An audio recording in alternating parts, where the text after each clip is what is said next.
Lesson 6. Business, like everything else, is now undergoing a radical change. Higher principles are brought forth as the basis of modern business. New methods are established in order to obtain results. Science throws its light more and more on that important phase of human life. Business people are no longer satisfied to conduct business on old-fashioned lines. Businessmen and women of today are seeking to save time and yet produce greater results by directing and using their energies properly and intelligently. The ever-increasing number of business colleges, commercial correspondence courses, lecturers and teachers of business psychology is a proof of the growing demand for scientific knowledge of business and salesmanship.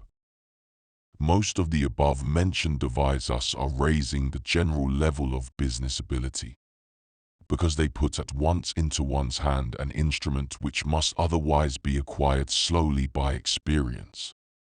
Yet the use of that instrument, its adaptation to the peculiar conditions, depends solely on the individual himself, and for that reason it very frequently fails to accomplish all that was expected of it. It has been found that in most cases, business aspirants with a full equipment of the theory and rules of business fall far short in the practical application of those theories to actual conditions themselves. In spite of their scientific training, in spite of the great effort and intelligence they put forth in their transactions, that energy and specialized knowledge seems entirely wasted and unproductive of the results which they have every right to expect. Why is this? The reason for it is not to be found in the theories, which are sound enough if applied exactly as given to conditions essentially as described, but in the individual alone. There is where the one vital element, adaptability, resides, and not in the theories. Conditions are never the same for different individuals, because no two individuals are the same, and the reaction set up between a certain situation and one man or woman differs from the reaction between the same situation and another man or woman in proportion as their own natures differ. Consequently, theories, to be effective, must fit first the one who applies them before they can fit the conditions to which they are to be applied. That is why a businessman trained in the school of practical experience is generally far superior, so far as obtaining results is concerned, to the graduate of a business college or a student of business psychology. He grows his own business skin, so to speak, and it fits well. There is another very prominent reason for the failure of a large percentage of scientifically trained young businessmen. Business colleges and teachers of psychology usually develop the mental side only of the students, considerably increasing their mental baggage, but ignoring entirely the executive and creative part of their natures. That is, they do not give any information or practical training in how to increase first of all the energy and power of attracting business, without which the most scientific business methods will remain valueless. As in every department of human life, success in business is in direct proportion to your energy and personal magnetism. These qualities are precisely what universal life energy supplies, as they are its fundamental component factors. Therefore, if properly used, that force becomes literally a priceless power which will help you in every business transaction you undertake. For instance, consider some of the difficulties encountered by a salesman, especially an amateur one, in approaching a prospect. The scientific methods for selling articles or putting across business deals as taught in business colleges or by teachers of business psychology equips him with a general plan of procedure and the tools with which to work. But like any plan or any tool, they are dead, and they live only as he supplies them with life. His must be the energy that drives the instrument at his disposal through the masked obstruction of indifference and even antagonism that he encounters in the outer office as well as in the inner sanctum. His must be the guiding hand that shapes his end from the material he has to work on. And his must be the intelligence that instantly perceives and appropriates to his own use the little personal variations that can emerge only from the direct contact and interaction of his own personality with that of the prospective buyer. If, as is generally the case, he cannot help feeling the superiority of the buyer as the individual with the purchasing power, and particularly if this feeling has been accentuated by the difficulties in obtaining access to him. The disproportion between them is thus established and felt from the very beginning. Another point that works against the salesman is his own position. He wants to get something from the buyer, in this instance his money, and though he is ready to give in exchange the article he sells, yet that attempt to get first and to give next usually produces on the buyer, though most of the time unconsciously, the very opposite effect from the one the salesman is hoping to produce. In fact, he repels the buyer instead of attracting him, because the first instinctive impulse of anyone who is asked to give is not to do it, and the more that individual is pressed to part with his money, the firmer becomes his resolve not to yield. That primary obstacle in the path of the salesman's argument sprouts a thorny host of others in the form of such statements as the article doesn't interest me, I haven't the money now, or I have not the time, and come in later. The salesman has a double task to perform. He has to exert all his energy and mental resourcefulness in order to create an interest in the buyer, while at the same time persistently meeting and overcoming the many objections which the buyer conjures out of his skepticism as abundantly as a magician conjures rabbits out of a hat. However, assuming that the salesman, after a hard fight, has succeeded in lodging a spark of interest in the rather damp tinder of the buyer's desire for his product, his hardest work is yet to come. He has to fan that dull spark into a hot flame of craving to possess. This is the most difficult part of the whole deal. The salesman has to bring the interest of the buyer to that culminant point called the psychological moment. At that moment he has the buyer convinced and ready to buy. But the psychological moment is but one moment. It requires quick judgment from the side of the salesman to see it and still quicker action to take advantage of it by closing the deal instantly. The greatest caution, tact, coolness, and at the same time quickness of action, qualities which are not so easy to be found together in most human beings, are required to bring the matter to a successful conclusion. Any attempt to close a deal either too soon or too late will prove disastrous. That is the reason why good sales agents are rare and so much in demand. Yet with the use of universal life energy, the whole matter is simplified to an extraordinary degree, with success as an ultimate result. Before starting to work, the salesman who uses universal life energy in his business transactions ought first to relax, enter into silence, make the mental contact with universal life energy, and then think strongly about the article he is going to sell or the deal he intends to put over. You must realize within yourself that there is a law which is continually operating, called the law of supply and demand. You have a supply to offer. Therefore, according to that law, there must be a demand for it.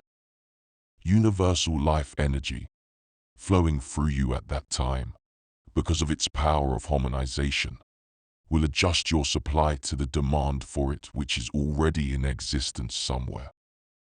Moreover, it will turn your thoughts in the direction where that demand is waiting for you.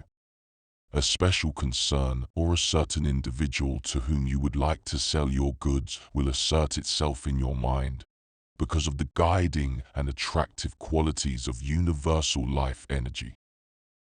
Whenever you let that force work for you, it will always guide you in the right direction.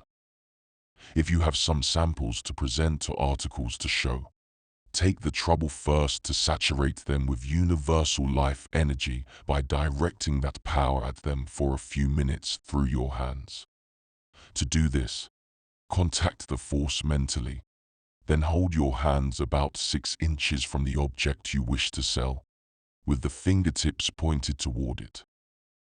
Thus the force will flow through you from its infinite source into the object, exactly as electricity flows into and fills a metallic object.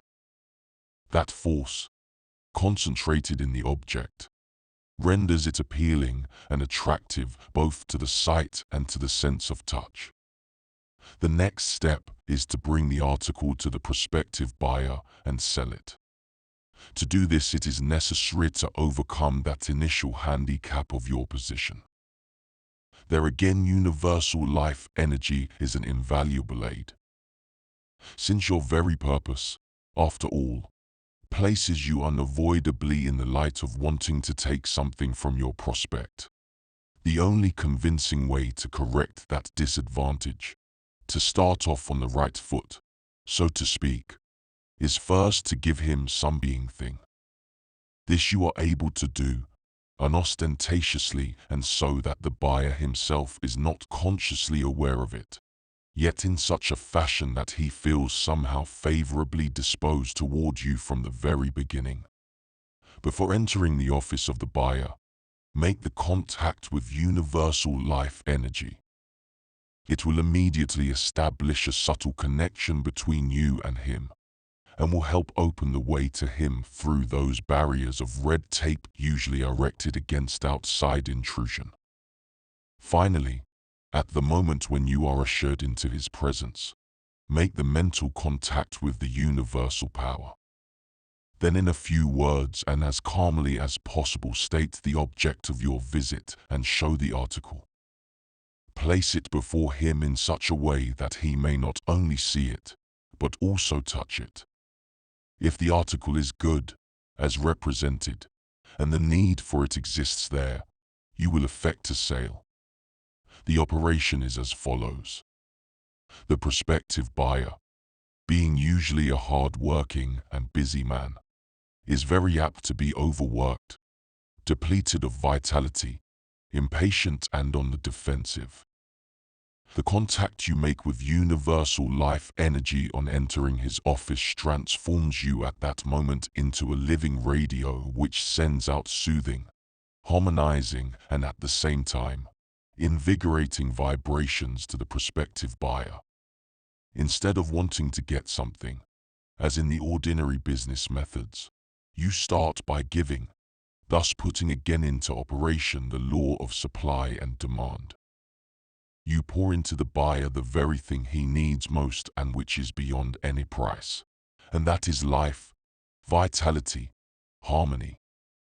You replenish in him his exhausted reservoir of energy, and in an instant the whole attitude of the man has changed toward you.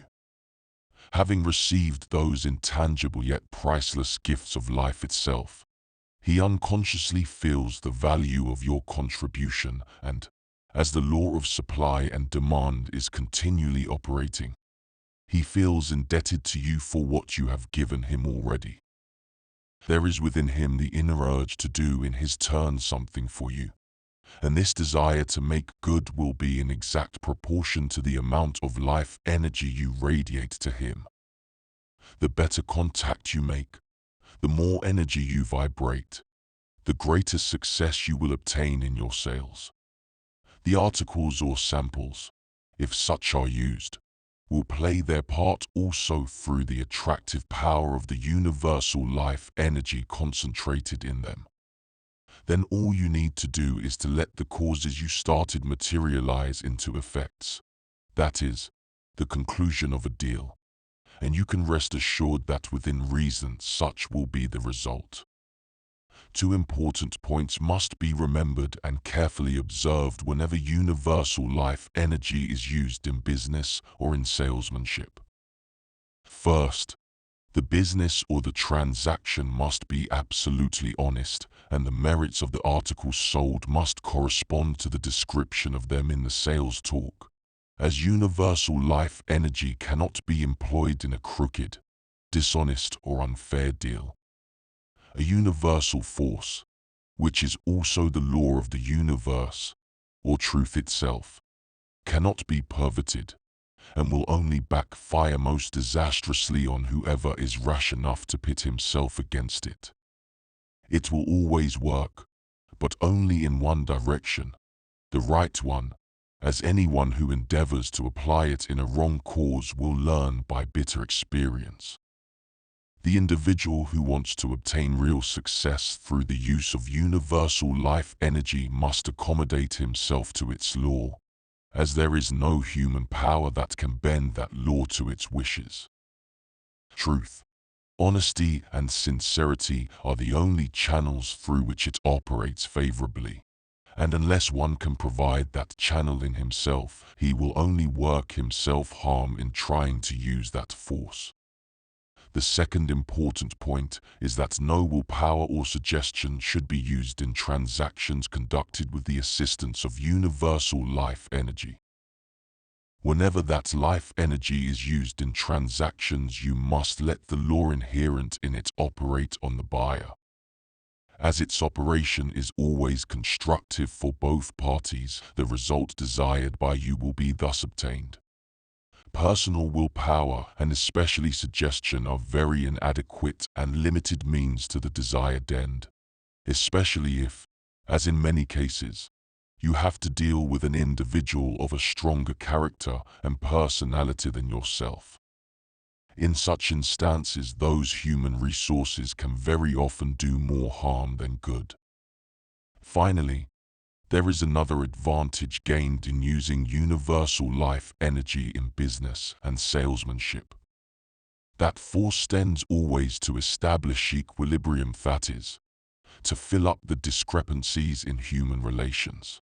In other words, it brings everything to the mean level, equalizes them. Therefore, whenever you use that force in meeting even the biggest and most important people, you will never feel small or overawed by their superior prestige. On the contrary, you will feel yourself naturally their equal, and they will feel the same way toward you. Life energy, establishing itself in perfect equilibrium in you and the other individual, levels all differences of person and station and starts negotiations off on an even basis of mutual respect, if not of perfect accord. Remember, the power of the individual is not dependent on or to be estimated by the number of dollars he controls or possesses, but by the amount of energy he is able to express. Money, like all material possessions, can be lost because money is only an effect. But whoever is able to contact and use universal life energy controls the fundamental cause, which is the source of that effect, and can therefore always recoup losses and even win greater profits than ever before. It should always be borne in mind that universal life energy is an impersonal force that works serenely in accordance with its own laws and not with your desires. It is life in its purest form. Therefore, its effect is always to stimulate, to emphasize the qualities of everything with which it comes in contact. If those qualities are good ones, so much the better. If they are bad, they are emphasized just the same. That is what is meant when it is said that universal life energy works favorably only through positive channels. If a salesman directs it into a genuinely worthy article which he wishes to sell, it emphasizes the good qualities of that article and renders it more attractive. If, on the other hand, he directs it into a spurious article, the bad qualities of that article are sufficiently accentuated to make it repellent to the buyer at once. Similarly, in using universal life energy in your sales talk, the true intent back of your words will always be brought out in your voice. If the intent is sincere, it will lend conviction to your argument. If the intent is not sincere, that insincerity will make your talk ring false, no matter how astutely planned it may be. In order to attract customers and increase general business, especially in stores where the customers come into continual contact with the employee, whenever questioned about an article by a prospective buyer, must immediately make the mental contact with universal life energy and allow it to act through him during the ensuing negotiations. The result will be as follows. If a customer really wants to buy something and is not asking merely for curiosity's sake, immediately that right desire will be emphasized by the universal life energy radiating from the employee. Not only will the customer know exactly what he wants, but the force, working also in the same harmonizing manner through the salesman, will unfailingly guide him to show the customer that very thing. Thus a great deal of time and energy ordinarily wasted will be saved by both the customer and the salesman, to their mutual benefit and satisfaction.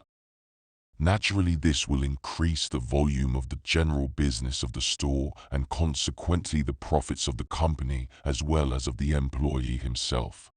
For usually in large stores, employees get a certain percentage on the articles they sell. Therefore, it is to their direct interest to turn over this stock as quickly as they can. If a customer, on the other hand, comes actuated only by curiosity and without any serious intention to buy, universal life energy in that instance will emphasize those motives to such good effect that either such persons will feel their interest quickly evaporate and will be repelled, or they will find their curiosity aggravated into a desire to possess, and will buy.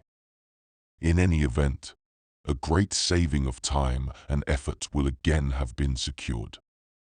Another very important direction in which universal life energy can be of invaluable assistance is in adjusting relations between employees and their superiors.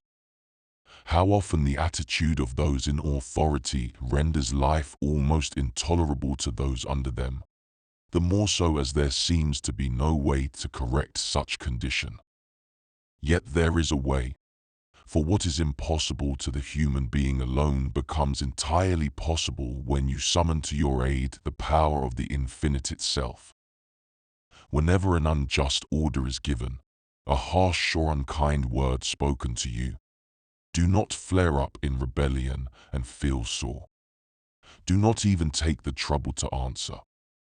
Just quickly make the contact with universal life energy and allow its harmonizing currents to flow through you, while you meantime think strongly about the offender. Soon you will notice a gradual change in his attitude toward you. Universal life energy will begin to have its effect, and without knowing it he will be prompted to be fair to you, to treat you rightly.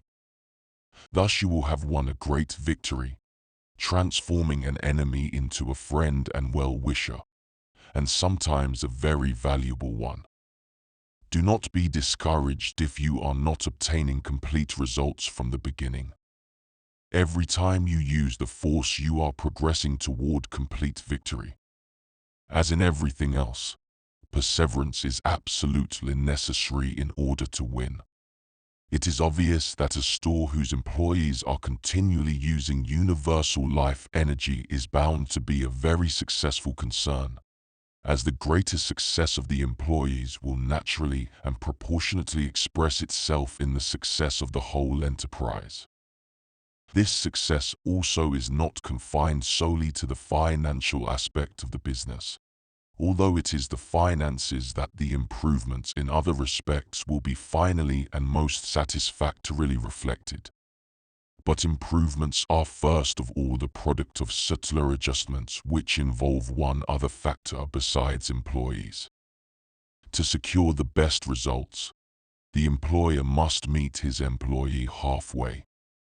If he will use universal life energy in stabilizing his relations with them, he will quickly reach the most profitable solution of the problem that is vexing the business world of today: the differences between capital and labor. Those differences, accordingly as they are great or less, cause the friction which has occasioned so much mutual wastage and loss in the past, and which threatens to cause more in the future. The inherent quality of universal life energy being to establish equilibrium, it will always bring each side more promptly to an appreciation of the other's difficulties, and will induce a speedy, amicable adjustment, fair and satisfactory to both. In the final analysis, it is through the harmonizing power of universal life energy alone that equilibrium can be established between the two warring factions, capital and labor. So it is much better to avail yourself of it intelligently, at once, rather than wait for it to force its way through your unreasoning opposition, to your own cost. In giving instructions to employees, either directly or indirectly, the employer should take the trouble to make the contact first with universal life energy. It will then lend to his words the weight and conviction necessary to secure their immediate and unquestioning acceptance. Such instructions, even if they are of a difficult nature, will be executed with pleasure and a spontaneous desire to do well. Yet if those instructions spring from an unscrupulous or unfair purpose, the reaction to them will be the invariable reaction to any attempt to misuse universal life energy. That force is impartial in its workings. If misdirected, it reacts just as disastrously on the source of that misdirection, regardless of any human prestige the offender may enjoy. The wonderful result of the continual and widespread use of universal life energy in business is that eventually it will eliminate all dishonesty, not by appealing to the conscience of people, which experience has proven to be very unreliable when there is a smell of profit in the air, but by reaching them through the one guiding star they follow as instinctively as the swallow follows the bite: self-interest. When all parties, employers and employees, capital and labor, buyers and sellers, see that their greatest advantage lies in the fair and honest way, they will not have to be urged to follow that way. They cannot be stopped from following it. The exercises for this week will be the same as for last week: star exercise, relaxation, silence, mental contact and stimulation. Next week you will receive a new exercise based upon and developing naturally from those already given to you. It must be remembered that in these first lessons you are building the foundation of your future progress, that in proportion as you erect a solid and substantial base now, you will be able to demonstrate quickly and amply the knowledge you will obtain later on. For that reason, it is vitally important that you should make slow progress in this respect in order to be thorough. Study and practice these exercises more diligently than ever in preparation for those to come, and bear in mind that every surrender to a tendency to slur over and neglect them enters into your foundation as a flaw that it will take much work and trouble to eliminate in the future. All that unnecessary trouble can be avoided by the exercise of a little care and patience now. Questions and answers. 1. What essential element in business training do commercial schools and teachers of business psychology fail to provide? The essential element in business training omitted by commercial schools and teachers of business psychology is personal magnetism. 2. What qualities neglected in the teaching of the theories of business are necessary to achieve success? The qualities neglected in the teaching of the theories of business and which are necessary to success are: 1. Creative ability. 2. Executive ability. 3. How can they be developed? They can be developed by using universal life energy continually. 4. Why is the application of theories to actual conditions so often a failure? 3. What are the main difficulties encountered by salesmen in approaching a prospect? The application of theories to actual conditions is so often a failure because theories lack adaptability, which resides only in the individual, and are unable to conform to conditions which vary always in proportion as the natures of the individuals vary. Theories must first fit the individual before he can fit them to his own peculiar conditions. 5. What are the main difficulties generally encountered by salesmen in approaching a prospect? The main difficulties generally encountered by salesmen in approaching a prospect are: 1. Office red tape. 2. Disadvantage of salesman's position as one who wants first to take from his prospect before giving him anything. 3. Prestige of buyer as one with purchasing power. 4. Abundance of objections always at buyer's command. 5. Double task of salesman to meet objections and at the same time create interest in and desire for his article. 6. How can these difficulties be best overcome? These difficulties can be best overcome by using universal life energy, which will 1. Help open the way to a favorable interview by subtly connecting salesman and prospect. 2. Radiates life energy to the prospect, and by thus giving him something first will make the law of supply and demand work in favor of the salesman. 3. Establish equilibrium and place salesman and buyer on an equal basis. 4. Make salesman alert to opportunities for meeting objections and turning them to his advantage. 5. Emphasize qualities of article as well as of salesman's talk in order to create interest. 7. How can a salesman render his articles more attractive? A salesman can render his articles more attractive by saturating them with universal life energy and thus emphasizing their attractive qualities. 8. What 2 important points are to be observed in business and salesmanship? 2 important points to be observed in business and salesmanship are: 1. That universal life energy cannot be employed in a dishonest or unfair way. 2. That willpower and suggestion are to be wholly omitted if universal life energy is to be used effectively. 9. Explain how the attempted misuse of universal life energy reacts against the offender.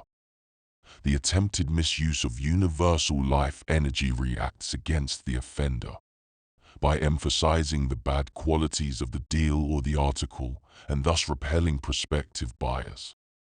10. What main advantage is derived from the use of universal life energy in business and salesmanship? The main advantage derived from the use of universal life energy in business and salesmanship is: it levels all differences of person or station and establishes negotiations on an even, harmonious basis. 11. What results will an employer achieve by using universal life energy in his relation with employees? The results an employer will achieve by using universal life energy in his relations with his employees are: thorough cooperation, efficient and willing service, mutual satisfaction and increased profits. 12. How does universal life energy operate to attract customers, decrease wastage, and facilitate business? Universal life energy operates to attract customers, decrease wastage, and facilitate business. By increasing the attractiveness of goods and promoting quick understanding between customer and clerk, and by eliminating those who come solely out of curiosity, either stimulating that curiosity into a desire to buy or killing it entirely.